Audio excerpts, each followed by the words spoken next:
Growing up in a modest brick house in suburban Chicago, I learned early that being dependable often meant being overlooked.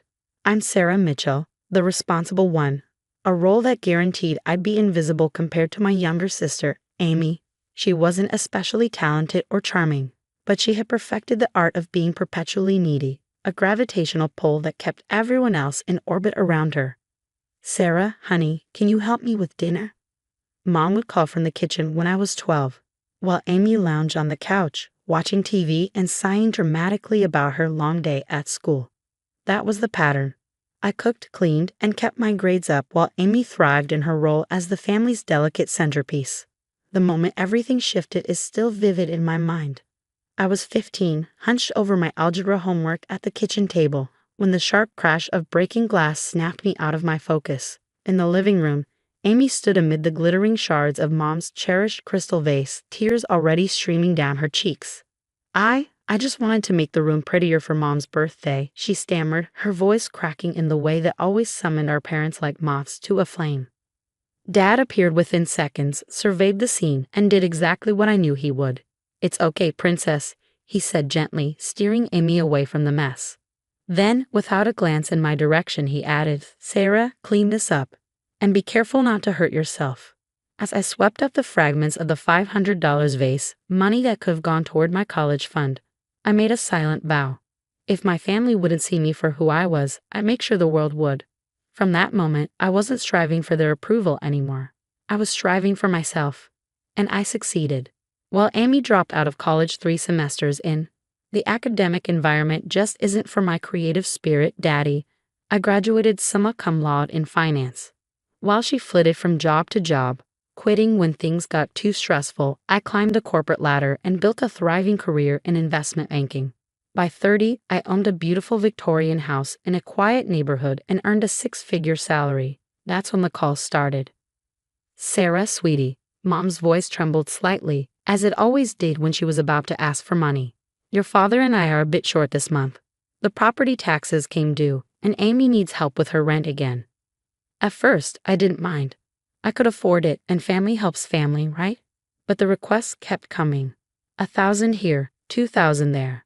Every failed business venture of Amy's, the yoga studio that never opened, the cafe that folded in months, the online crystal shop that sold only to relatives, was underwritten by Mom and Dad, who, in turn, leaned on me. Just until things turn around, Dad would promise. But they never did. I told myself it was fine. It wasn't like I couldn't spare the money.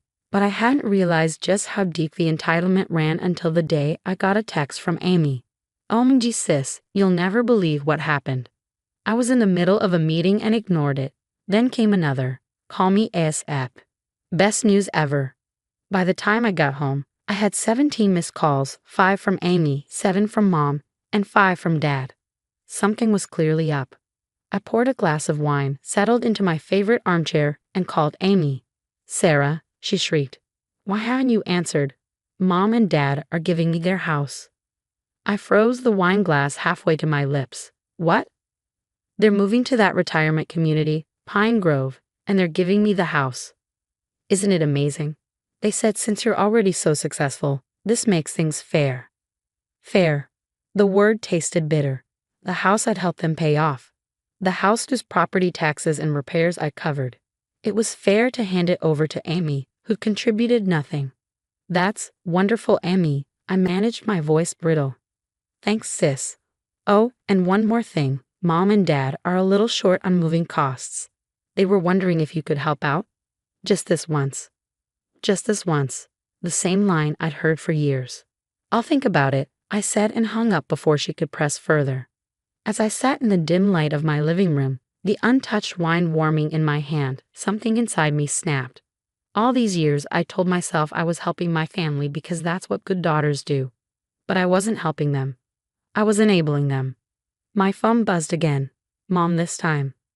I watched it ring until it stopped, then opened my banking app. The $3,000 transfer I'd scheduled for next month sat there, waiting. My finger hovered over the cancel button. 15 years of memories raced through my mind. Cleaning up Amy's messes, funding her failures, sacrificing my time, my money, my peace of mind for people who saw me as nothing more than a safety net. My mother called 6 more times that night. Each one went to voicemail, something I'd never dared to do before. Around midnight, the text started. Sarah, please call us. We need to discuss this as a family. Your sister is really hurt that you're not more excited for her. We raised you better than this, Sarah.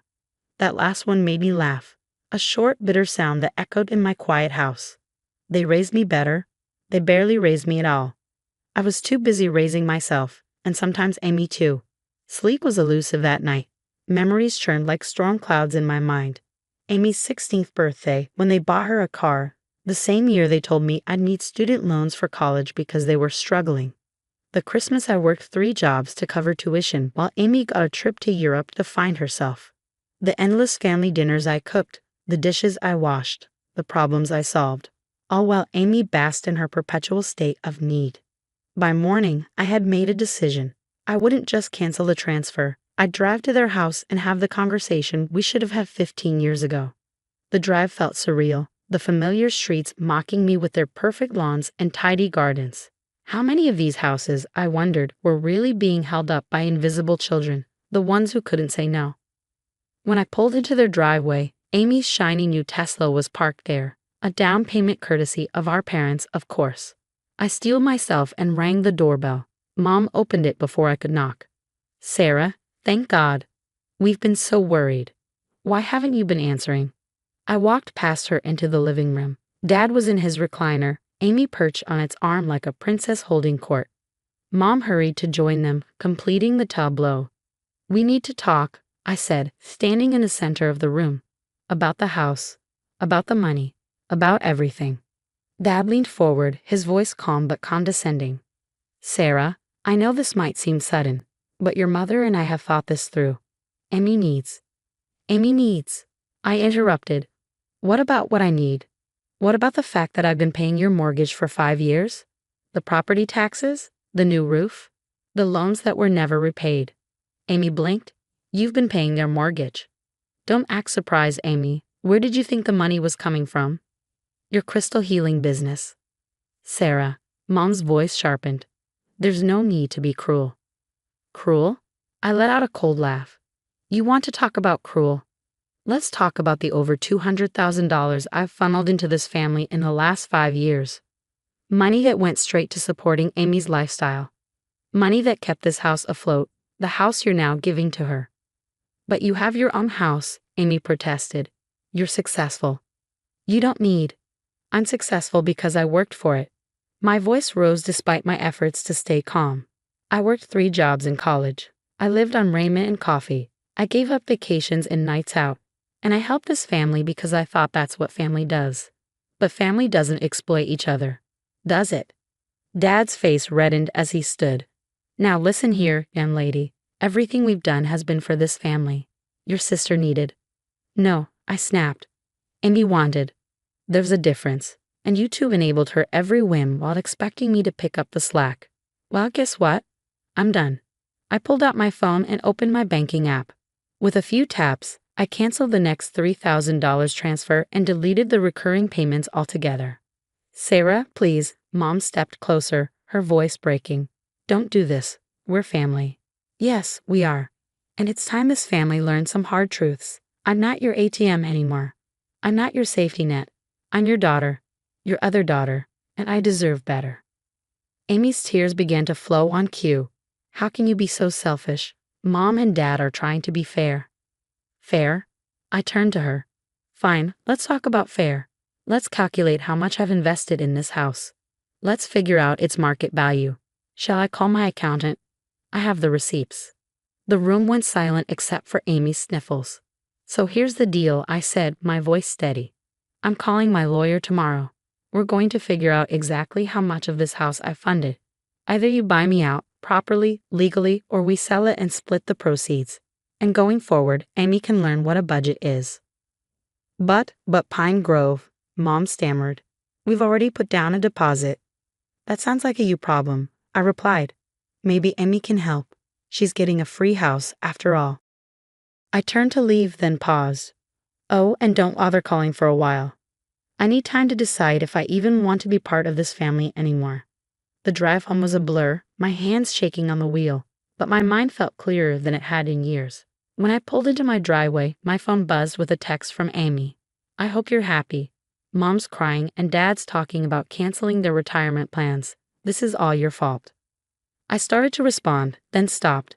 Instead, I blocked her number. Then I blocked my parents too.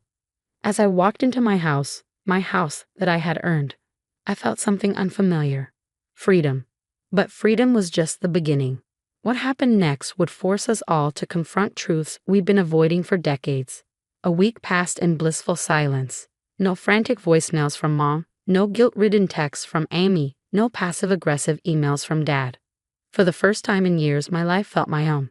I threw myself into work, rediscovered hobbies I'd abandoned, and even spent an afternoon reading on the couch, a luxury I hadn't indulged in since college. It's remarkable how much lighter life feels when you're no longer carrying someone else's burdens. Then the letter came. It arrived on a crisp Saturday morning, wrapped in the unmistakable weight of legal seriousness. The law firm's letterhead gleamed, and my heart sank the moment I saw my parents' names on the envelope. I braced myself, but nothing could have prepared me for what I read. They were contesting my claims to the house. The letter laid out their case with clinical precision. According to their lawyer, every dollar I had given over the years was a gift, freely offered with no expectation of repayment or ownership. They had proof, birthday cards with notes like, "Hope this helps with the house," and Christmas messages saying, "Just a little something to ease the load." Every act of generosity, every heartfelt gesture, twisted into evidence against me. I sat on the stairs in stunned silence, clutching the letter. It was like being stabbed with my own kindness. My next call was to Jennifer, my lawyer. Her voice was calm but firm. "Sarah, they've got some legal standing here. Without formal agreements, proving these weren't gifts will be challenging. But," she added with a glint of resolve, "we have options." Over the next few weeks, those options turned into a full-blown counteroffensive. Jennifer and I pieced together years of bank statements, emails, and texts, a paper trail that told the real story. Every transfer labeled as urgent, every plea for help, every empty promise of repayment went into a meticulously organized dossier. Jennifer called it evidence of a pattern. I called it betrayal in black and white. But the real shock came from an unexpected phone call. "Ms. Mitchell." The voice on the line was polite but hesitant. "This is Charles Wilson from Pine Grove Retirement Community. I'm reaching out about your parents' application."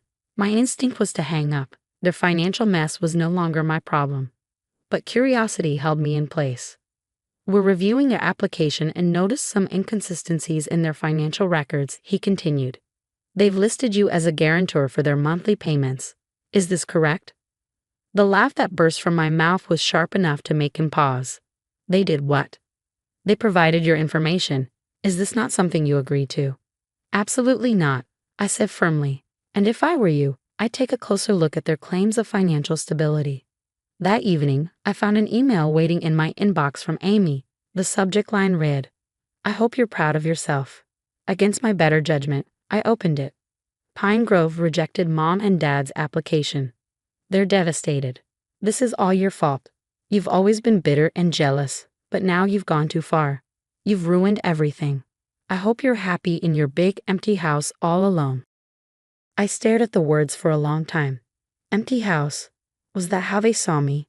A successful daughter living in quiet bitterness while Amy basked in their love? They couldn't have been more wrong. Instead of replying, I opened a document I'd been compiling for weeks. I attached it to an email addressed to all three of them. The subject line was simple: "Let's settle this." Asterisk attached is a full accounting of every dollar I've given this family over the past 15 years. Total: $427,893.42. Of that, $196,547.33 went directly toward the house. You have two options. Buy me out for the documented amount, plus interest, terms attached. We sell the house and split the proceeds according to investment contribution. You have 48 hours to respond. P.S. Amy, you mentioned my house is big and empty. It's true that I live alone. But I'd rather be alone and respected than surrounded by people who only value me for my bank account. Asterisk. Their responses came quickly, though predictably. Mom, how can you put a price on family? Dad, we raised you better than this. Amy, you're dead to me. But 3 days later, I received an email that stopped me in my tracks. This one was from Dad. Asterisk Sarah. I've spent the last 72 hours reviewing our finances. I had no idea how much we'd taken from you over the years. Your mother and I thought we were helping Amy, but in doing so, we failed you. We decided to sell the house. You'll get your investment back with interest. It's not just about the money. It's about acknowledging how badly we've let you down. I don't expect your forgiveness, but I hope this can be the first step toward making things right. Love. Dad asterisk. I read his words over and over, each time feeling a weight lift from my chest. My response was short but heartfelt. Thank you for seeing me. 2 months later, the house was sold, and he refused to speak to any of us during the process. Mom alternated between tears and icy silence. But Dad was different. Quiet, thoughtful, almost humbled. When everything was finalized, he asked to meet me for coffee. We found a smaller place, he said, stirring his cup. Something within our means. Your mother's adjusting. And Amy, he sighed. Amy's learning to stand on her own. It's about time. I nodded, not trusting my voice. Sarah, he continued, we taught Amy to depend on us, and we taught you to carry us. We failed both of you in different ways. I'm sorry. Truly. I know, I said softly. Can we try again? Not like before, but maybe as something better. I looked at him, really looked at him. The man who had always put Amy first, now asking me to help rebuild something new. Yes, I said. But this time, we do it right. No more money. No more enabling. Just family. For the first time in years, he smiled, a real smile. And for the first time, I believed we could be something better. Sometimes, losing everything is the only way to find what really matters.